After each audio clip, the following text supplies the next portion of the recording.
오늘 소요리 문답 31번째 시간 제2계명 10계명 제2계명 두 번째 나눔의 시간입니다. 제목은 바른 예배가 참 신앙입니다 라고 하는 제목으로 함께 말씀을 나누겠습니다. 지난 시간에 제2계명의 첫 번째 시간을 나누었습니다. 내용이 기억이 나시나요? 어떤 형상도 만들지 말라 라고 하는 제목 가운데 그 제목을 중심으로 말씀을 나누었죠. 오늘은 제2계명의 두 번째 시간으로서 바른 예배가 참 신앙입니다 라고 하는 제목 가운데 이 계명에 있는 소요리 문답의 내용을 중심으로 함께 은혜를 나누겠습니다. 먼저 50문, 소요리 문답 제50문 내용을, 문답을 우리 함께 먼저 읽어보겠습니다. 같이 읽겠습니다. 제2계명이 명하는 것이 무엇인가? 답. 제2계명이 명하는 것은 하나님이 그 말씀 중에 정하신 종교상 모든 예배와 규례를 받아 순종하며 깨끗하고 완전하게 지키라 하는 것이다. 자, 50문, 49문은 이 계명의 전반적인 내용을 이야기하는 것이었다라고 한다면은 이제 50문부터는 그 의미의 해석이 기록되어져 있죠. 이 계명이 명하는 것이 과연 무엇인가라고 하는 것을 이제 답을 통해서 해석해 주고 있는데 그 내용이 뭡니까? 답이 뭘까요? 우선적으로 하나님의 말씀 중에 정하신, 하나님이 말씀 중에 정하신 무엇을? 모든 예배와 규례를, 그렇죠? 우리는 한마디로 예배라고 이야기할게요. 하나님 말씀 가운데 정하신 예배를, 예배에 관한 절차와 의미와 과정과 그 모든 것들에 대해서 그것을 어떻게 한다? 받아서 순종하며 깨끗하고 완전하게 지키라 라고 풀어서 설명하죠. 한글로서 이렇게 번역되어 있는데 영어로서 번역되어져 있는 내용을 통해서 조금 정리한다면은 먼저 어떻게 라고 할 때에 깨끗하고 완전하게 그리고 깨끗하고 완전하게 어떻게 한다라고 할 때에 세 가지 의미를 표현하고 있어요. 하나는 받아, 하나는 순종하며, 하나는 지키라. 자, 그래서 50문에 있어서 그 답의 내용을 우리가 조금 그 내용을 해석한 것이기 때문에 정리하는데, 그 내용은 하나님의 말씀 가운데서 우리가 하나님께 드려야 할 모든 예배의 규칙과 과정과 절차와 그 어떤 방법들에 대해서 우리가 어떻게 해야 된다고요? 깨끗하고 완전하게 받고 받아들이고 또한 순종하고 그리고 그것을 지킨다 라고 하는 것을 무엇이 이야기하고 있다고요? 제2계명이. 그래서 제2계명은 어떤 형상으로 만들지 말라라고 하는 내용을 가지고 표현하고 있죠. 그래서 그 내용의 표현에 대해서 지난 시간에 우리가 의미를 생각해 보았다면은 그런 표현을 통해서 말씀하고자 하는 바, 가르치고자 하는 바, 전하고자 하는 바, 그 중심 내용이 무엇이냐라고 할 때에 오늘 50문에서는 하나님의 말씀을 통해서 하나님 앞에 예배하고 그 말씀을 통해서 예배하는 것을, 그 예배를 통해서 그 말씀을 우리가 깨끗하고 온전하게 받아들이고 순종하고 지켜야 한다라고 하는 것을 이 계명이 우리에게 말씀해 주고 있다라고 하는 것입니다. 그래서 그것을 한마디로 제목으로 제가 정리한 것이 무엇인가 하니 바르게 예배하는 것이 참된 신앙이 되는 것이다. 그래서 예배한다고 해서 참 신앙이 되는 것이 아니라 바르게 예배할 때에 그것이 참된 신앙이다. 그래서 우리가 하나님 앞에 참된 믿음과 신앙으로 나아가는 것이 중요한 만큼 더 우리가 먼저 생각해야 할 것이 이 계명 가운데 있는데 무엇이다? 바르게 예배하는 것이다. 바르게 예배하는 것이 무엇일까요? 하나님의 말씀 가운데, 말씀 따라서 그 말씀의 가르침과 뜻을 따라서 그 과정과 절차와 형식을 맞추어서 예배하는 것이 참된 신앙의 판단의 기준이 되어진다라고 하는 것을 우리가 결론적으로 이해하는 것이에요. 왜 그럴까요? 우리가 예전에도 이야기했었지만 우리 눈은 참 좋아요, 맞죠? 빨간 옷, 파란 거 다 알아보죠. 뭐 까만 거, 어두운 거 다 알아보죠. 거리도 다 알죠. 눈 뜨면은 대충 봐도 크기도 알고 뭐 다 알아요. 대충 보면 무게도 느껴져요. 눈으로 보면 저분 덩치나 뭐 골격이나 이걸 보면은 몸무게가 한 몇 킬로 되겠네. 어마어마한 능력을 가지고 있는 것이 눈이에요. 그렇죠? 그러면 눈이 자기 눈을 자기 눈이 볼 수 있나요? 못 보죠? 참 재밌죠? 그렇게 뛰어난 능력을 가지고 있는 눈인데 자기 자신은 눈이 못 봐요. 예를 들면 그거예요. 뭐 거울이든지 뭐 불빛이든지 물빛이든지 어디 비추어 보든지 해야지 자기 눈을 볼 수 있는 것이지 그 눈 자체가 자기 눈을 볼 수 있는 능력은 없다. 그렇게 될 수도 없다라고 하는 것을 알죠. 인간의 존재가 그렇습니다. 인간이 아무리 생각이 깊고 지혜가 뛰어나고 상상력이 풍부하고 그 능력이 뛰어나도 인간이 인간 자신을 충분히 알 수 있을까요? 자신은 몰라요. 인간 자신을 뭐 이야기하자면 한두 끝도 없죠. 모르는 게 한두 개가 아니죠. 우리도 우리 자신을 잘 모르잖아요. 아무리 뭐 박사 학위를 10개 갖다 놨다 해봤자 그만큼 뭐 온 세상에 있는 학문들과 지식을 다 배운다 해봤자 자기 자신도 자기가 어떻게 몰라요. 언제 죽을지도 몰라요. 인생이 끝나는 시간도 자신은 모르고 사는 것이 인간인 것을 보게 되어집니다. 그 인간을 가장 잘 아는 분이 누굴까요? 하나님이시죠. 왜? 그 인간을 창조하셨고 만드셨고 지키시고 함께하고 계시기 때문에 그 인간을 하나님이 가장 잘 아십니다. 하물며 하나님을 인간이 알 수가 있을까요? 그렇죠. 예. 인간은 인간 자신도 모르는데 하물며 창조자이신 하나님을 인간이 알 수 있다라고 알 수 있는가라고 할 때에 도무지 알 수가 없어요. 차원이 다른데 얼마큼 차원이 다른 거 아니? 인간은 뭐 시간이라고 하는 거 알죠? 시간. 이 시간 안에 매여 있는 존재가 인간이에요. 인간은 이 공간 안에 매여 있는 존재예요. 시간과 공간이라고 하는 이 물리적인 세계 가운데서 인간은 매여져 있어요. 이 가운데서 만들어졌고 이 가운데서 살게 되어지고 이 가운데서 모든 것을 다 경험하고 판단하고 생각하게 되어져 있어요. 그러나 하나님은 단순히 인간을 만드신 분만이 아니라 이 시간과 공간이라고 하는 틀 밖에 계신 분이에요. 이 시간과 공간을 초월해 계신 분이에요. 하나님은 인간을 만드시기 전에 시간과 공간과 우주와 모든 것을 만드시고 그 안에 인간을 뿅 하고 만드셨어요. 그러니까 그 안에서 뿅 하고 존재하고 있는 인간이 그 시간과 공간 밖에 있는 온 비조세계를 창조하신 그 하나님을 안다?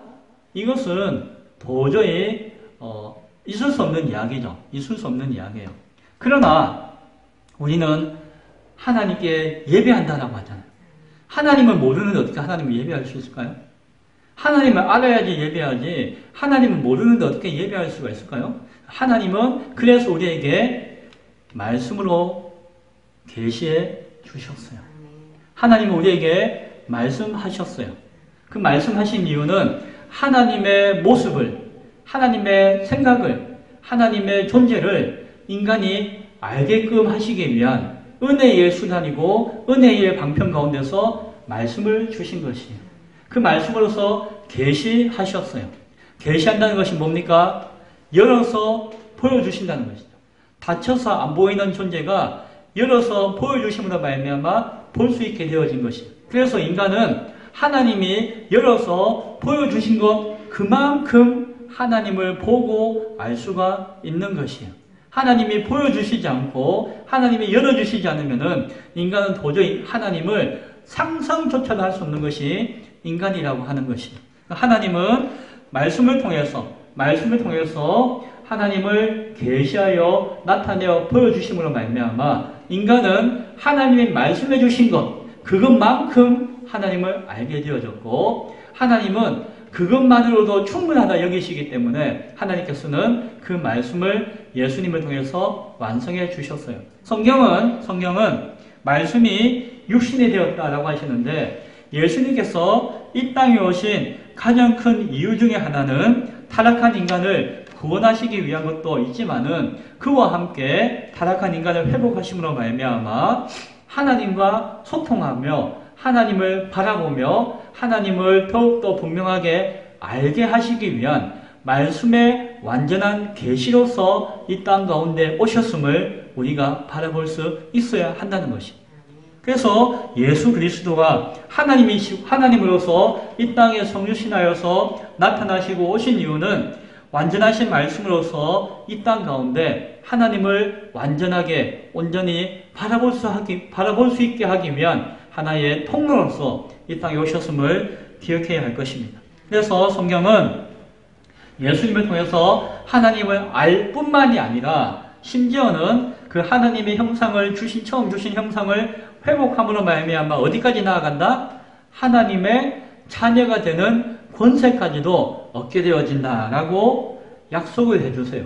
예수 그리스도를 통해서. 그래서 우리가 예수님을 통해서 구원을 받는다라고 하는 것은 예수님을 통해서 하나님을 알게 되어지고 하나님을 믿게 되어지고 하나님을 예배할 수 있게 되어지는 존재가 되었다는 것이며 동시에 그 하나님의 형상을 완전하게 회복되어짐으로 말미암아 단순한 피조물에서 하나님의 자녀 되어지는 존귀한 위치까지도 우리를 옮겨주신다라고 하는 그런 능력과 약속이 예수 그리스도 안에 있다는 사실을 우리는 기억해야 할 것입니다. 따라서 우리는 예수님을 통해서 하나님을 예배할 수 있게 되어지는 것입니다. 그 예수님이 무엇이냐? 하나님의 완전한 말씀이시다라고 우리는 이야기하죠. 그래서 오늘 소일인분당 50분에서 그 말씀 중에 정하신이라고 할 때에 그 말씀이 우리에게 예수 그리스도를 통해서 주어지고 깨닫게 되어지고 이해되어진다라고 하는 것을 우리가 기억해야 할 줄로 믿습니다. 그것을 통해서 우리는 모든 예배를 온전히 하나님 앞에 드릴 수가 있게 되어진다라고 하는 것이죠.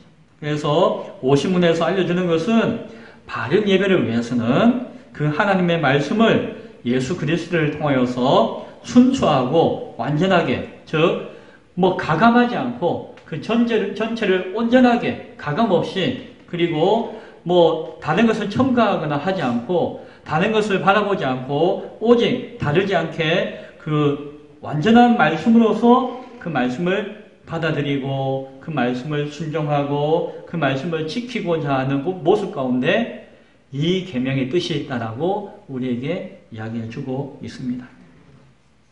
예수 그리스도를 통해서 우리에게 계시되어 완성되어진 그 말씀이 아니라고 한다면은 우리는 아무런 소망이 없죠. 그리고 우리는 오늘 이 계명의 그 뜻을 어기는 삶을 살아갈 수밖에 없을 것이에요. 그래서 로마서 1장 21절에서 23절에서는 다음과 같이 이야기하죠. 하나님을 안다고 하더라도 하나님을 영화롭게도 아니하며 감사하지도 아니하고 오히려 그 생각이 허망하여지며 미련한 마음이 어두워졌나니 스스로는 지혜 있다라고 하나 어리석게 되어서 썩어지지 아니하는 하나님의 영광을 썩어질 사람과 새와 짐승과 기어다니는 동물 모양의 우상으로 바꾸었느니라 라고 이야기하면서 그리스도가 없는 예수의 은혜가 없는 자들의 모습을 이야기해주고 있는 것이죠. 그래서 하나님을 압니다. 하나님에 대해서 압니다라고 했던 그 자들도 결국에는 허망한 우상 숭배의 길로 갈 수밖에 없다라고 하는 것을 성경은 우리에게 끊임없이 말씀해주고 있습니다. 그 이야기는 구약 성경에서도 분명하게 우리에게 여러 번 반복해서 이야기하고 있는데 대표적인 사건 가운데 우리에게 잘 알려진 것이 있습니다. 무엇인가니 신명기에도 나와 있지만 출애굽기 32장의 1절부터 6절에 보면은 금송아지 사건에 대해서 이야기하고 있어요. 아마 여러분은 한 번쯤 들어보셨을 줄로 압니다. 그 이야기 잠깐 알려드릴게요. 모세가 시내산에 하나님을 만나러 올라갔습니다. 우리가 잘 알다시피 그 10계명의 계명을 받아오게 되어지죠. 하나님과 대면하여서 하나님의 말씀을 받고 그 말씀을 받아서 내려오기까지 그 모세가 40일 동안 금식하며 그 시내산에 머무는 동안에 그 산 밑에 있던 이스라엘 민족들이 백성들이 어떠했습니까? 오늘 출애굽기 32장에 보니까 백성들이 모세가 산에서 내려옴이 더딤을 보고 모여가지고 아론에게 말합니다. 우리를 위하여, 누구를 위하여? 자기 자신들을 위하여 우리를 인도할 신을 만들라라고 아론에게 이야기합니다. 이 모세, 곧 우리를 애굽 땅에서 인도하여 낸 사람은 어찌 되었는지 알지 못합니다. 모세를 의지하고 여기까지 나왔다는 것이죠. 모세를 통해서 하나님을 바라보았다는 것이죠. 그들은 하나님을 직접적으로 바라볼 수는 없었습니다. 그래서 모세가 말씀하는 것이 하나님 말씀이었고 모세가 인도하는 것이 하나님 뜻인 줄 알고 그들은 왔습니다. 그러나 그들 가운데 하나님을 향한 온전한 믿음은 없었던 것 같아요. 부족했던 것 같아요. 그런데 모세가 보이지 않으니까 모세가 언제 올지 모르는데 그동안 우리를 지키고 나를 지키고 내가 평안을 누리기 위해서는 하나님이 안 계신 것 같으니까 하나님을 내가 만나고 경험하고 만지고 내가 체험해야 되겠다라고 하는 마음을 가지고 있는 것이. 그런데 그것이 누구를 위해서 그렇다고요? 나 자신을 위해서. 그래서 하나님을 만들어 달라. 우리를 인도하실 하나님을 우리 눈에 보이게끔 만들어 달라라고 아론에게 이야기합니다. 아론도 그 말씀 가운데 언제나 서 있지 못했던 것 같아요. 그는 백성들에게 귀걸이를 가져오라고 합니다. 그 당시 문화가 이제 뭐 금이나 보석이나 그걸 다 가져올 수 없잖아요. 다 버리고 갔잖아요. 식량을 가져와도 먹을 거나 겨우 챙겨왔지만 뭐 금붙이나 이런 걸 가져와봤자 쓸데가 없으니까. 그러나 자기 몸에 붙이고 다니는 것은 다 가져오겠죠. 그러다 보니까는 아마 애굽의 문화가 그 금덩어리를 귀걸이 같은 것들을 장신구를 하는 것이 그 애굽의 문화였던 것 같아요. 그러니까 다 귀에 하나씩 붙어 있었겠죠. 그래서 너희 자손들이나 아내들이나 가족들이 가지고 있는 그 귀에 붙어 있는 그 금붙이들 다 모아오라 합니다. 그러니까 수백만 명이니까 그 금붙이 하나씩만 모아와도 양이 꽤 되겠죠. 아마 이만큼은 될 거예요. 금덩어리가. 모아가지고 전부를 다 모아왔는지 알지 못하지만 그것을 모아서 녹여가지고 덩어리를 만들어서 모양을 만들었습니다. 무슨 모양이라고 했죠? 송아지 모양이라고 했어요. 애굽에서 아마 가장 이 땅을 다스리는 신 중의 신의 그 모양을 소의 모양으로 섬겼던 것 같아요. 그 당시의 문화가. 그래서 그 당시에 가장 위대하고 큰 신의 모습은 못 봤으니까 하나님은 모양이 없으시니까 하나님을 자신의 눈을 보이는 모습으로 만들려고 하는데 뭐 어떻게 만들어야 될지 모르니까 뭐 산신령처럼 만들지 모르니까 자기들이 생각하기에 가장 힘세고 위대한 신의 모양이라고 생각했던 소의 모습으로 송아지의 모습으로 하나님을 만들었죠. 그리고 가장 가치 있는 그분으로서 금송아지를 만들었죠. 그리고는 어떻게 합니까? 자, 이 금송아지를 보면서 이 앞에 이것이 너희를 애굽에서 인도하여 낸 너희의 신이로다 라고 아론이 뻥을 치면서 이야기를 했죠. 아마 정말 그렇게 믿었는지 아니면 그들을 달래기 위해서 그렇게 이야기하였는지는 모르겠지만 그렇게 이야기합니다. 그랬더니 그 다음에는 그 금송아지 하나님이죠. 금송아지 우상이 아니고 그들은 그것이 하나님이라고 생각한 것이에요. 하나님이라고 이야기를 한 것이에요.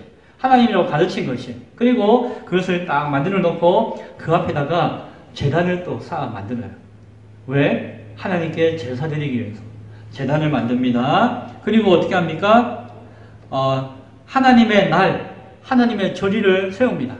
이제 내일은 다 만들고 난 다음에 내일 이날은 우리가 하나님의 날입니다. 주의 날입니다. 예배하는 날입니다. 제사하는 날입니다. 특별히 기념해야 될 날입니다. 라고 날을 만듭니다. 그리고 만들고 난 다음에 그날이 되면은 어떻게 합니까? 번제를 지내고 화목제를 지내고 제사를 지내면서 하나님의 이름을 찬양하며 부르며 제물을 바치고 제사하고 하나님의 영광을 위해서 하나님을 칭송하며 예배하는 모습들을 그들은 가졌습니다. 그런데 그것이 진실한 모습이 아니었죠. 그것은 누구를 위한 행위였을까요? 자기를 위한 것이었어요. 이미 하나님을 모양으로 만들어 달라고 할 때에 자기의 만족을 위해서 요구하였고 아론은 그것을 자기의 요구를 만족을 요구했던 자들에게 그 요구를 충족시켜 주고자 하였고, 결국 금송아지의 모양을 놓고 제사하는, 말로는 뭐라고 합니까? 여호와의 날입니다. 주의 날입니다. 말로는 참된 제사입니다. 이건 번제입니다. 화목제입니다. 예배입니다. 라고 이야기하지만 결국 그들은 그 날과 그 예식을 통하여서, 예배를 통하여서 자기들의 유익과 즐거움과 만족 가운데 푹 젖어 빠져드는 모습을 보여주었어요. 그들은 어떻게 되었습니까? 먹었다, 마셨다, 함께 그 앞에서 뛰어놀았다라고 이야기해요. 왜? 편안하니까. 아이고, 하나님 여기 계시네. 이제 안심이 된다. 이제 우리가 편안하게 먹자, 마시자, 놀자, 신난다. 누가 뭐라고 하는 사람도 없으니까 그것이 자기의 유익이 만족되어지니까 자기의 몸도 즐거워지는, 그래서 자기의 영혼과 몸이 즐겁다라고 이야기하면서 그 가운데 빠져드는 그러한 외식의 모습을, 우상 숭배의 모습을 가지는 것을 보았습니다. 결국 그들은 자신들의 만족을 목적으로 하면서도 하나님을 그 만족을 위한 수단으로서 이용해버리는, 그러면서 그것이 예배다라고 생각하며 그것을 예배라고 드렸던 자의 모습 가운데 머물렀던 것을 보게 되어집니다. 이 계명은 이런 짓을, 이런 모습을 가지지 말라라고 하는 말씀이에요. 이 계명이 말씀하고 소율이 문답이 설명하는 그 실제적인 예가 바로 출애굽기 32장에 금송아지를 섬겼던 이스라엘 백성들의 모습을 통해서 분명하게 그림 그려지고 있는 것입니다. 51문을 한번 같이 읽고 답하겠습니다. 51문 시작. 제2계명이 금하는 것이 무엇인가? 답. 제2계명이 금하는 것은 우상으로 하나님을 경배하거나 하나님의 말씀에 정하지 아니한 어떤 다른 방법으로 경배하는 것이다. 이 계명이 이러한 형편을 금하게 하셨다라고 했을 때에 오늘 51분은 그것을 좀 더 구체적으로 표현해 줘요. 우상을 통해서, 우상으로 하나님을 경배하지 않아야 한다라고 하는 것이. 실제로는 자기 만족이라고 하는 자기를 통한 우상을 섬기고 있는데 하나님을 섬기는 것이다라고 여기지 말고, 그렇게 주장하지 말고, 그렇게 판단하지 말라라고 하는 것이. 말씀에 정하지 아니한 방법으로서 경배하지 말라는 것이. 그 기준이 무엇이 되어야 한다고요? 말씀이 되어야 한다.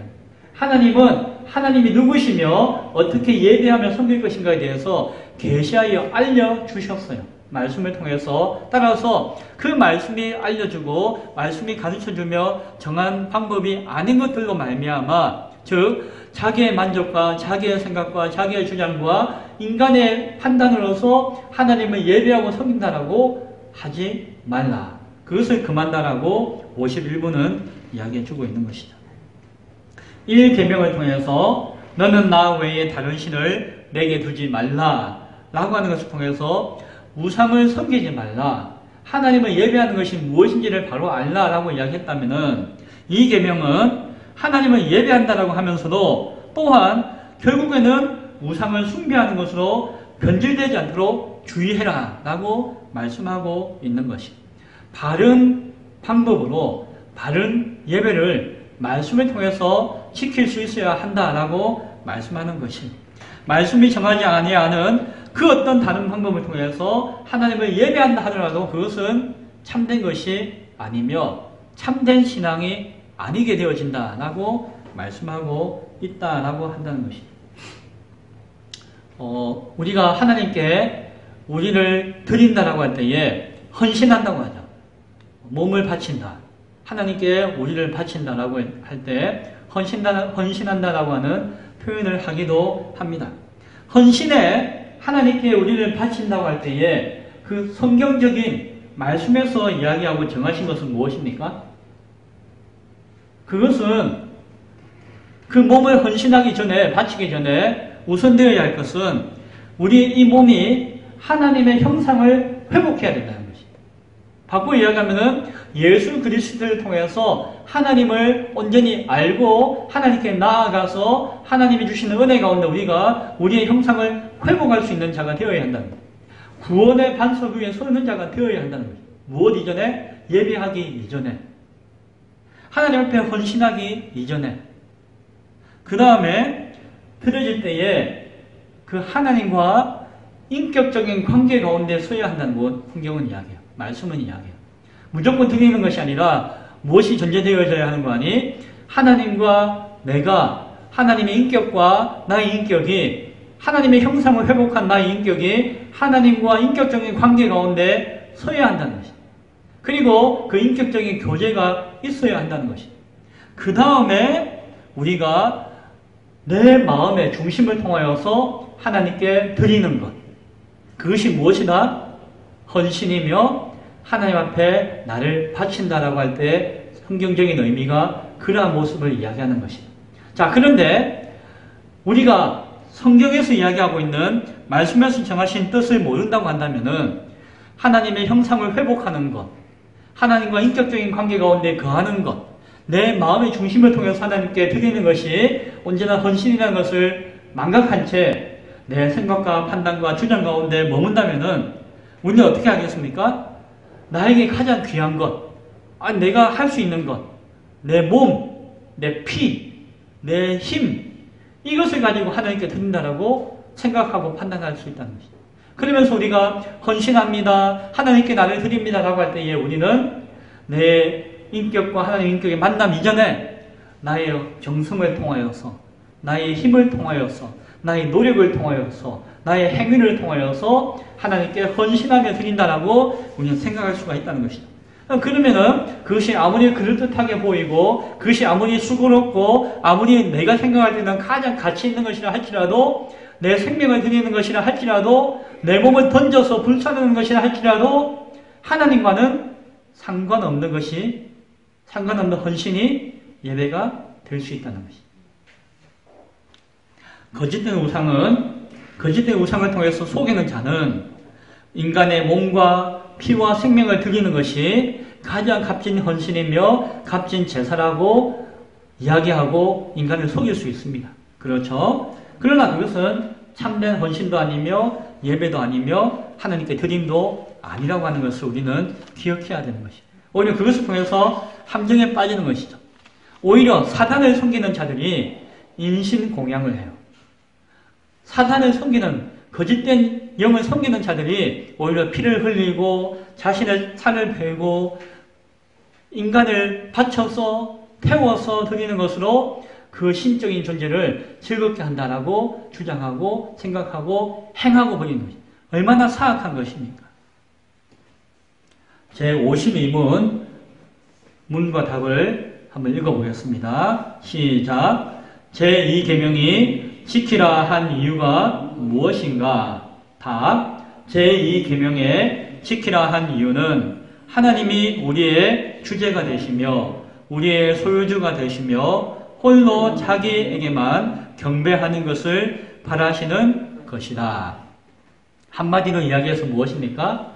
하나님이 우리의 주인 되시는 주님이시다. 하나님이 우리의 주인님이시며 내 인생의 주인공이시며 창조주이시며 구원자이시다. 하나님이 나의 주님 되신다. 그것이 우리가 하나님의 말씀을 지키며 말씀 가운데서 이 계명을 지켜야 할 이유다라고 하는 것을 우리 기억해야 됩니다. 그래서 지난 시간에 이야기했지만 나는 질투하는 하나님이다라고 말씀하신 것은 그 경쟁자를 시기하는 인간적인 감정을 표현하고자 한 것이 아니었어요. 하나님만이 유일하신 하나님이며 절대적인 유일하신 존귀하신 분이라고 하는 그 진리가 불의한 뜻과 순종 가운데서 어그러지는 것이 옳지 못하고 하나님은 그런 불의한 것들을 미워하시기 때문에 그것을 하나님은 나는 질투하는 하나님이라고 표현하시면서 그것을 버리기를 원하시는 것이죠.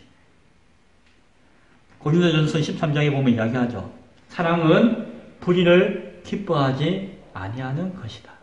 하나님이 인간을 너무너무 사랑하시기 때문에 인간과 하나님과 관계가 그 사랑 가운데 거하기 때문에 그 안에 무엇이 있어서는 안 된다고요? 불의함이 있어서는 안 된다라고 하는 것이다. 예배는 하나님께 드리는 것이죠. 그런데 그 예배를 받으시는 분은 누구신가요? 하나님이시죠. 즉 하나님이 그 예배에 유일하신 관객이 되시는 것이죠. 그것을 보시고 그것을 즐거워하시며 그 기쁨을 받으시는 분은 하나님이 유일하신 분이세요. 예배에 관객이 있다면 누구시다? 하나님이시다. 만약에 우리가 예배드릴 때에 예배에 기쁨과 즐거움과 평안과 감격을 누리는 관객이 사람이 되어진다고 한다면 그 예배는 온전한 예배가 아니게 되어지겠죠. 오늘날 우리가 드려지는 예배에 과연 이 예배가 관객이 사람이 되어지지 않는지를 우리는 생각해 보아야 해요. 예배를 통해서 우리가 만족하며 우리가 평안을 누리며 우리가 즐거워하며 우리가 은혜 받았다라고 하면서 우리가 기뻐하는 예배인지 아닌지, 하나님이 기뻐하시는 예배인지 아닌지, 내가 기뻐하는 예배인지 아닌지를 생각해 볼 수가 있어야 한다는 것입니다. 예배를 인도하는 자는 사람을 즐겁게 하며 사람을 만족시키는 예배 인도자가 되어주고 있지는 않은지를 생각해 보아야 하는 것이죠. 앉아서 예배하는 모든 자들은 이 예배의 시간을 통하여서 내가 감격하며 내가 누리는 예배로서 만족하는 시간은 아닌지를 생각해 보아야 한다는 것이죠. 최근에 우리는 비대면 예배 해가지고 인터넷을 통해서 예배 드리기도 하고 TV나 영상을 통해서 예배 드린다라고 말하기도 하죠. 만약에 이전에 드렸던 예배, 그리고 우리가 끊임없이 드리고 있는 예배, 우리는 예배를 함께 모여서 지키잖아요. 이 예배를 통해서 우리가 생각해 볼 때에 우리가 이렇게 나와서 함께 예배 드릴 때에 이 예배가 온전한 예배라고는 할 수 없어요. 우리도 부족해요. 그렇죠? 우리도 연약하고 부족하기 때문에 이 시간도 우리가 하나님 앞에 진실한 예배를 드리기 위해서 몸부림쳐요. 말씀을 전하는 자나 말씀을 듣는 자나 예배를 인도하는 자나 예배에 참여해서 함께 하는 자나 우리가 모두 노력해요. 그러나 노력하는 가운데서 우리는 갈등하고 싸우는데 나의 이 내면 자아와 이 내면 하나님을 향한 마음과 또한 선포되어지는 말씀과 또 나에게 주어진 그 진리와 또 내가 나와서 헌신하여서 드리는 시간과 몸의 정성과 이 모든 것을 통해서 하나님 앞에 참된 예배가 되느냐 되지 못하느냐는 또한 처절한 싸움과 그 싸움 가운데 승리하며 얻는 참된 예배자로서의 승리의 기쁨이 우리의 예배를 통해서 이루어지고 있는 것이. 그래서 완전하지 못하지만 그러나 완전함을 바라보며 사모하며 예배하며 우리는 또한 말씀 가운데서 변화되어지고 또한 새롭게 결단하는 가운데 우리는 내면과 말씀과 싸움 가운데서 승리하기를 간구하며 승리하기도 하는 것입니다. 때로는 실패할 수도 있죠. 그러나 우리는 그러한 싸움의 과정을 통해서 우리 내면이 성장하며 성숙하는 경험을 하게 되어집니다. 그것만 하기에도 우리는 이 시간이 너무너무 힘겹고 급급해요. 쉬운 것이 아니에요. 그렇죠? 그런데 만약에 우리가 집에 앉아서 화면을 보고 휴대폰을 보고 TV를 보고 예배를 드린다고 할 때에 그 예배의 자리에는 어쩌면은 오늘 우리가 싸워서 이기고자 하는 그런 어떤 싸움보다도 몇 갑절 몇백 배 더 많은 싸움의 대상들이 있을 것이에요. 어찌 보면은 나의 게으름과 나태함과 싸워야 되겠죠. 우리는 깨워서 나와 있는 자리가 아니고 잠도 깨지 않고 차라리 마음의 준비도 되지 못하는 그리고 나의 게으름과 나태함이 여전히 살아있는 가운데서 예배한다라고 하면서 더 큰 싸움을 싸워야 하겠죠.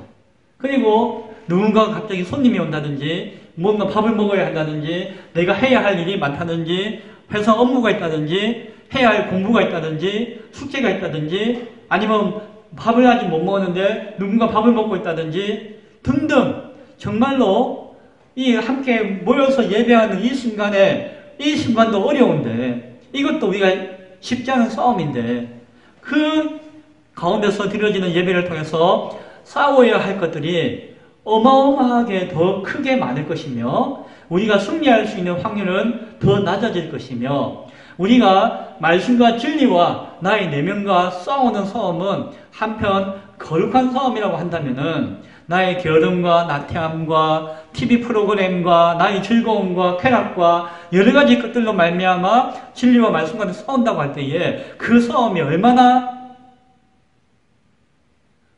우리의 하나님을 향한 그 우리의 마음이 정말 얼마나 경홀히 여겨지는 것으로 변질될 수 있는지를 우리가 생각해 보아야 할 것입니다. 그 가운데서도 승리할 수는 있겠지만, 그 가운데서 싸워 이기는 자는 있겠지만, 그것은 쉽지 않을 것이에요.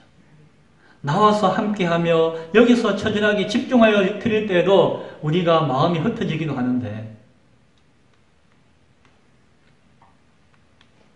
삶에서 드리는 예배도 귀합니다. 살아가면서 드리는 예배도 귀하죠. 그런데 살아가면서 평소에 드리는 예배라고 할 때에 그것은 구체적으로 예배라고 하기보다는 예배자의 삶이죠. 예배자인 우리가 살아가는 삶이죠. 그것과 예배는 조금은 구별되어져야 할 필요성이 있습니다. 물론 예배자의 삶을 통해서 드려지는 그 모든 것들이 예배의 의미와 가치와 모습이 있는 것은 사실이지만, 그러나 그것이 예배의 전부라고는 이야기할 수는 없어요.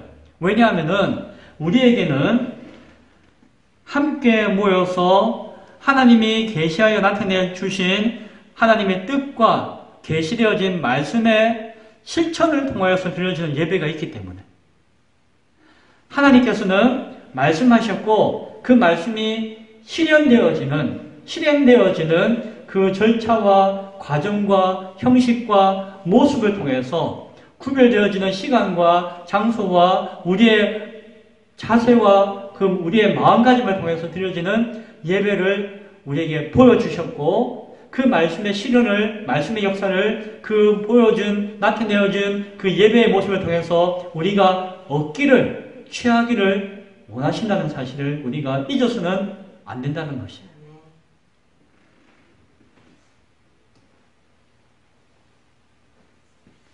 내 삶이 예배라고 해서 그 삶 가운데서 우리는 온전한 예배자로 서지 못해요. 내 삶이 온전하지 못하기 때문에 그 삶 가운데 드려지는 예배가 온전할 수는 없죠.